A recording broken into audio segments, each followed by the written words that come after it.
If you've never fantasized about God's coming down to earth to fornicate with humans because of this story in Genesis 6, something might be wrong with you, okay?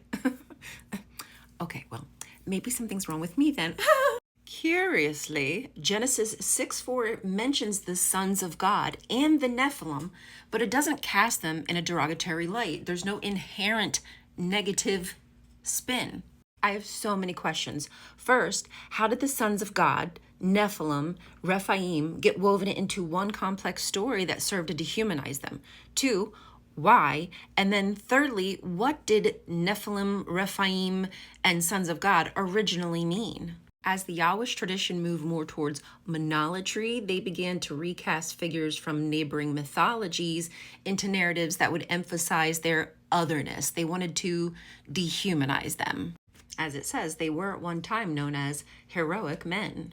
The Rephaim were a Canaanite tradition, once celebrated as protectors, revered ancestors, and divinized kings.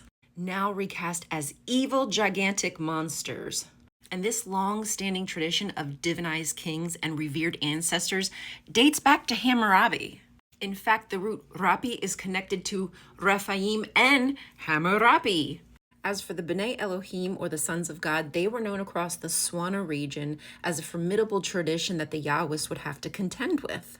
Creating and crafting propaganda stories are a tale as old as time. Newcomers enter a land, spread sensational stories about the inhabitants, and eventually they become truth. So the real question is, if gods came down to earth to fornicate with humans, what would you say?